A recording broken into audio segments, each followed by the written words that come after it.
Tom Hai bocorkan kondisi pemain saat TC. Timnas Indonesia kedatangan 5 pemain keturunan sekaligus. Nama Kevin Dix menggema di Stadion FC Copenhagen. Pemain termungil di skuad Garuda. Push like di bawah, lanjut simak informasi selengkapnya sebagai berikut.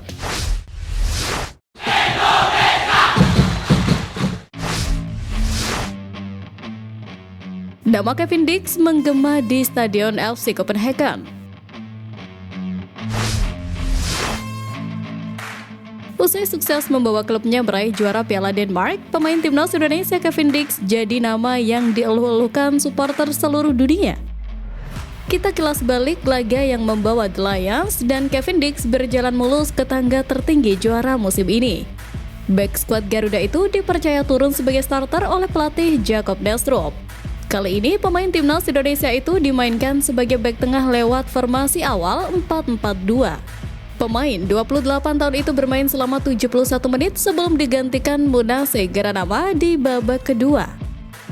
Kevin Dix tampak menangis setelah ditarik keluar. Selepas pertandingan, supporter yang berada di tribun stadion mengeluh-elukan nama Kevin Dix.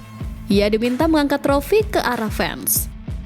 Mohamed El Yunusi kemudian memberikan trofi kepada Kevin Dix. Pemain 28 tahun itu kemudian berjalan menuju tribun supporter dan diakhiri dengan mengangkat piala tinggi-tinggi. Ini merupakan momen emosional bagi Kevin Dix. Pasalnya, musim depan ia akan bermain untuk Borussia Mönchengladbach di Bundesliga. Kendati demikian, Kevin Dix berhasil mengakhiri karirnya di Copenhagen dengan manis. Ia turut andil mengantar Copenhagen meraih double winner setelah sebelumnya sukses juara Liga Denmark. Dan terlepas dari apapun, semoga dengan kepindahan Kevin Dix nanti di klub barunya, performa gemilang itu tak memudar dan semakin berkembang.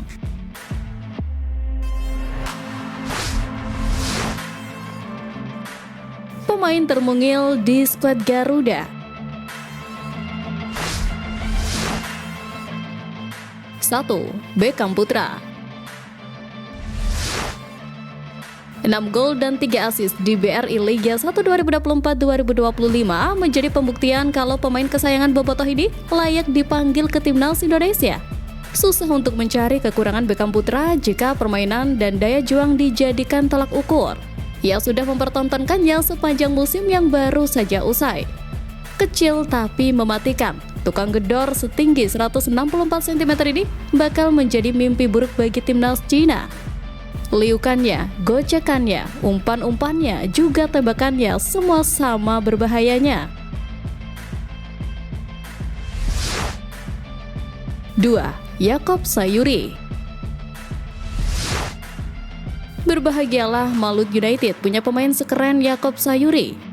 Bakat pemain asal Papua bakal dikenang sebagai salah satu legenda sekaligus pahlawan kesuksesan Malut finish di posisi ketiga BRI Liga 1 2024-2025. Di timnas Indonesia, Yakob Sayuri sebenarnya bukan wajah baru.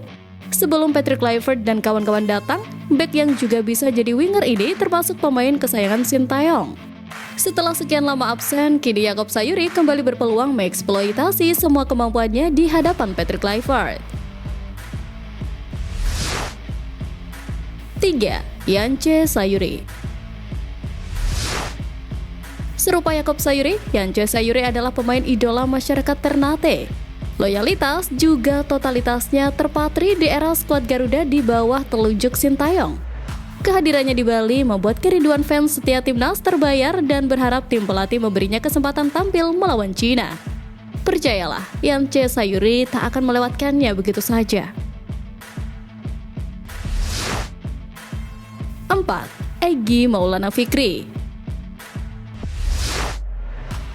No Egy, no party. Anak Medan yang selalu dirindukan.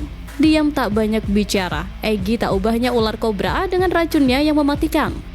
Selusin gol yang ia toreh membuat pemain Dewa United itu menjadi satu-satunya pemain lokal tersubur di kasta tertinggi Indonesia musim ini.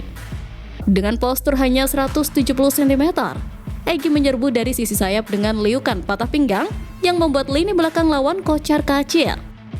Kini Patrick Kluivert ingin melihat dengan mata kepala sendiri betapa pentingnya Egy dalam misi menggebuk Cina.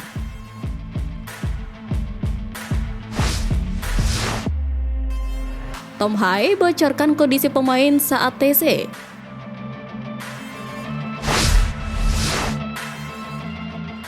Empat hari sudah Timnas Indonesia menjalani latihan TC di Bali bersama jajaran pelatih kompeten yang semuanya rata-rata pernah mentas di liga paling prestisius.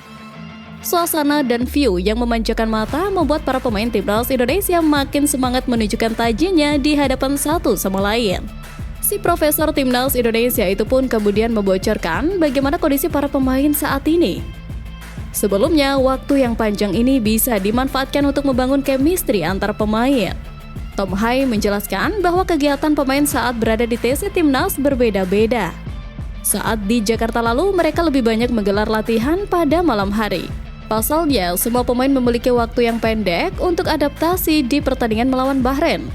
Pendekatan berbeda dilakukan Patrick Kluivert pada TC Timnas di Bali dengan banyak menggelar program di pagi dan sore hari. Mantan pemain Almer City ini melanjutkan, selain latihan, ada beberapa sesi mereka melakukan pertemuan dengan pelatih. Tentunya, ini semua bergantung dengan instruksi yang diberikan tim pelatih saat TC. Pemain hanya tinggal mengikuti hal tersebut dan terkadang memanfaatkan waktu yang ada untuk istirahat. Tom Hai menambahkan, saat berada di TC Timnas, mereka lebih banyak waktu untuk berkumpul dengan pemain lain. Ini yang lebih bermanfaat karena mereka bisa saling mengenal, apalagi skuad yang ada kadang berganti dalam setiap pemanggilan. Satu hal yang utama adalah ada sesi untuk membahas apa yang akan mereka lakukan di pertandingan terdekat. Kali ini tentu fokus utama adalah pertandingan melawan Cina dan Jepang pada bulan Juni mendatang.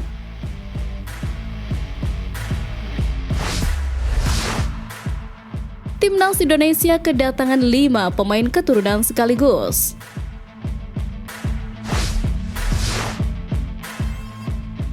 Kabar membanggakan datang dari Belanda, di mana 5 pemain keturunan Indonesia raih gelar juara Divisi 3 Liga U17 bersama SC Telstar U17.